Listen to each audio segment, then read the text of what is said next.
Olá a todos, sejam muito bem-vindos. Meu nome é Leonardo Viana, sou professor de História do Brasil aqui da Escola Palatina. Este é um breve vídeo de apresentação do nosso curso, onde pretendo fazer algumas abordagens, conceituações, distinções e, por que não, conversar um pouco com os nossos alunos sobre como se sucederá o processo de estudo da história do nosso país aqui na Escola Palatina. Bom, nós somos um centro de formação clássica.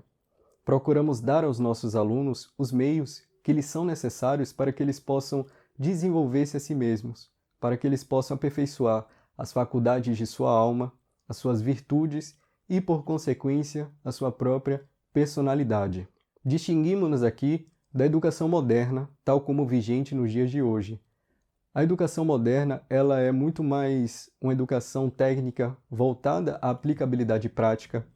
Os alunos em sala de aula recebem uma gama de informações, muitas vezes desconexas entre si, sem entenderem os conceitos mínimos com os quais trabalham, somente as decoram para que possam aplicar numa prova e, posteriormente, a abandonam e não utilizam mais em sua vida. Por exemplo, peguemos as disciplinas de matemática, física, química, onde são dadas aos alunos fórmulas, as quais eles gravam, aplicam em uma prova, mas sem entenderem direito o raciocínio através do qual se chegou naquela fórmula. Sem entenderem direito para que eles utilizarão aquilo para a aquisição de conhecimento, para o desenvolvimento das faculdades de sua alma. Então, nós nos distinguimos, enquanto educação, deste modelo vigente atualmente.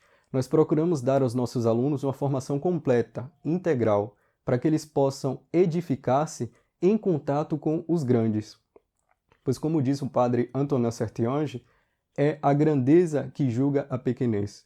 Então, para que nós possamos também engrandecer-nos, precisamos estar em contato com os grandes para distinguir o que é grande e o que é vil, o que é baixo, o que é desprezível. Fundamentamo-nos aqui no trivium. São as três artes liberais da lógica, da gramática e da retórica. Estas fundamentam o processo mesmo de comunicação. Aqui, enquanto eu estou gravando essa aula e vocês do outro lado da tela estão assistindo, está havendo o processo de comunicação. Eu tenho ideias que lhes pretendo transmitir para que vocês possam ouvi-las, pensar sobre elas e, posteriormente, guardar no tesouro de sua memória. Mas para que tudo isso suceda de um modo mais eficaz possível, é necessário que existam normas para que vocês consigam o fazer do melhor modo. Aqui entra o trivium. O trivium normatiza esse processo de comunicação. O trivium ensina a bem pensar, a bem expor e trabalha com os conceitos fundamentais para que se possa entender o que se está sendo dito. Cada disciplina particular aqui da Escola Palatina tem o seu trivium, tem os seus conceitos, tem o seu modo de pensar e o seu modo de se expor. Igualmente, a disciplina de História do Brasil o tem. Então, comecemos com alguns conceitos iniciais. Primeiro, o que é história? História, etimologicamente, significa pesquisa, investigação. Mas vocês podem me responder, professor, essa definição ficou muito vaga. Pesquisa, investigação sobre o quê? Qual é o objeto de estudo específico da história? Qual é a diferença de espécie da história? Como bem define Mark Bloch em seu Apologia da História, a história é a área que estuda o homem no espaço e no tempo. Essa diferença é muito importante porque podemos até quebrar um paradigma, ou melhor, complementar um paradigma muito espalhado por aí hoje em dia, de que a história estuda o passado. Essa linha de raciocínio, esse pensamento está incompleto, porque assim como a paleontologia, a arqueologia estudam o passado, a história também o faz, mas com essa diferença específica. Estuda o passado humano, as mudanças e permanências que ocorreram ao longo do tempo, que tem ali essencialmente o ser humano envolvido, o ser humano como agente, o ser humano no meio dos acontecimentos. Outro conceito importante que é bom que já tenhamos em mente é o de fonte histórica. Fonte histórica nada mais é do que vestígios que foram deixados do passado, através dos quais nós podemos obter certa informação acerca desse mesmo passado estudado. Por exemplo, se eu me proponho a estudar sobre escravidão no Brasil, eu posso utilizar como fonte histórica desta época as cartas de alforria, que são documentos que foram produzidos neste período e que me dão informações, conhecimento acerca dele. Outro conceito importante é o de historiografia. Este confunde-se muito com o conceito de história. São muito parecidos, mas não são a mesma coisa. Historiografia é a produção intelectual escrita sobre os conhecimentos históricos. Difere-se, portanto, da história. Convém também que conheçamos um pouco a origem dessa disciplina, né, com a qual nós iremos trabalhar. Qual é a origem da história? Assim como diversas outras áreas do conhecimento, a história germina e se desenvolve na Grécia Antiga, com Heródoto, este considerado pai da história. Mas vocês podem responder-me por que pai da história? Significa que antes dele, nenhum outro fez nenhum tipo de abordagem relativa ao passado humano, ao passado de determinado povo? Não, não é bem assim. Heródoto é considerado pai da história porque ele foi o primeiro que o fez com certo rigor, com certo método.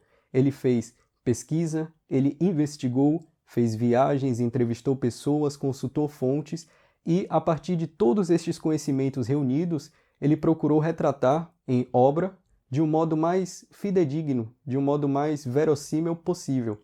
Então, neste caso, nós podemos dizer que Heródoto foi sim o pai da história, porque ele foi o pioneiro a se o fazer com método, com rigor. As narrativas sobre o passado, evidentemente, sempre estiveram presentes com todas as sociedades que tinham certa linguagem desenvolvida.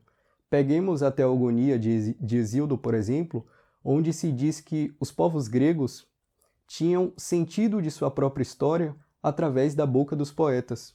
Os poetas relatavam sobre o passado dos povos gregos, ainda que esse relato não fosse 100% verdadeiro, mas que havia sim o seu fundo de verdade, é importante ressaltar. E, através desses relatos, os povos gregos tinham a sua própria cosmovisão formada, a sua visão de mundo, o entendimento de suas próprias raízes históricas. Essas narrativas sobre o passado humano também podem nos fornecer uma informação muito importante, que certamente já se nos foi suscitada em nosso interior, que é: por que devemos estudar história? Por que devemos estudar sobre o passado humano?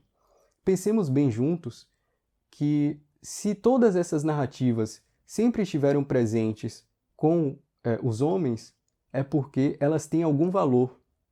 E o primeiro deles é que elas podem dar àqueles que estudam, àqueles que as ouvem, que as leem, um sentido existencial, ou seja, um sentido de existência, de sua própria vida. Porque, observemos bem, toda a realidade que nos circunda, a arquitetura, nossa própria forma de falar, de se expressar, de se vestir, as artes, a música, as letras, tudo isso não caiu do céu pronto.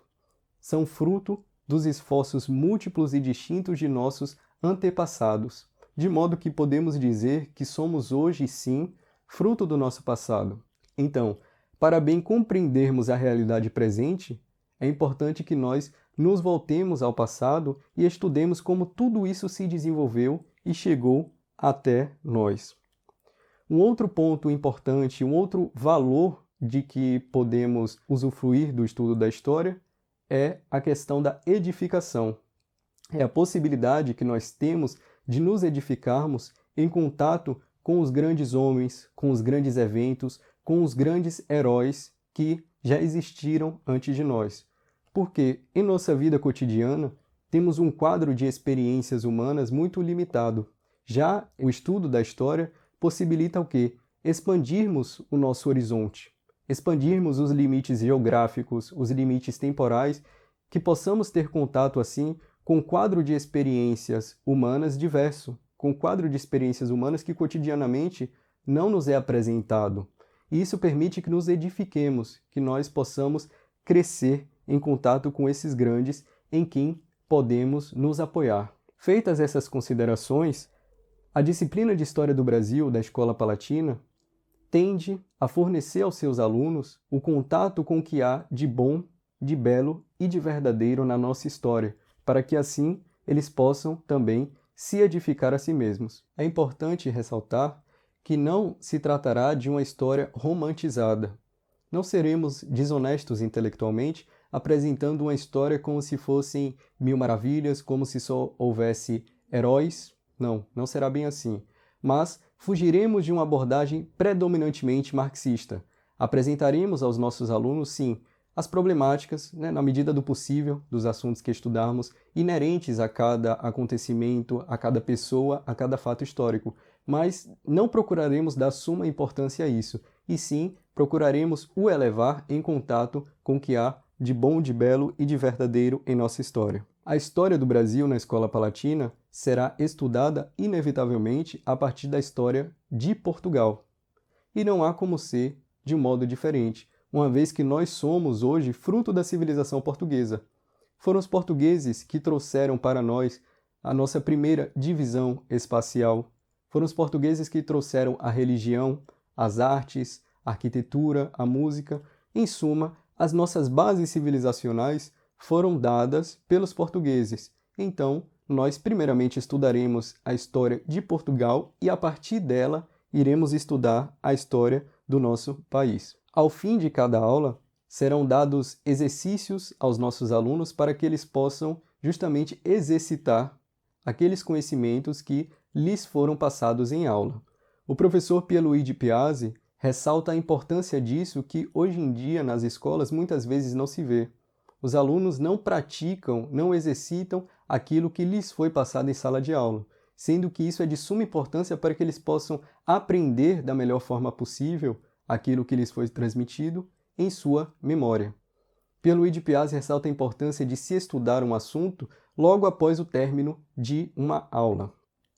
Serão dadas ao final de cada aula referências bibliográficas para que os alunos possam por si mesmos aprofundar-se nos assuntos, porque inevitavelmente não haverá como trabalhar todas as nuances dos acontecimentos históricos em uma aula sobre qualquer que seja assunto.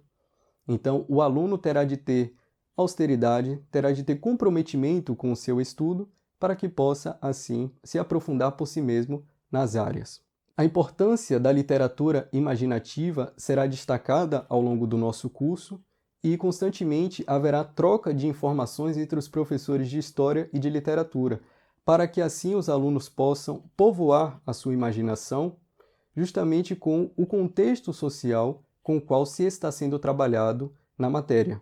Peguemos, por exemplo, o mesmo exemplo já citado sobre a escravidão no Brasil. Podemos trabalhar com obras de literatura, obras de ficção, mas que podem povoar a nossa imaginação sobre como funcionava a sociedade naquela época, como funcionava a escravidão naquela época. E esperamos dos nossos alunos que eles tenham comprometimento e seriedade no estudo dos assuntos, pois, como o já citado padre Antonin Sertionge diz, assim como os atletas do corpo necessitam fazer esforços, abstinências, necessitam se dedicar para obter algum resultado, assim também os atletas da mente precisam o fazer para que consigam obter os frutos desse estudo.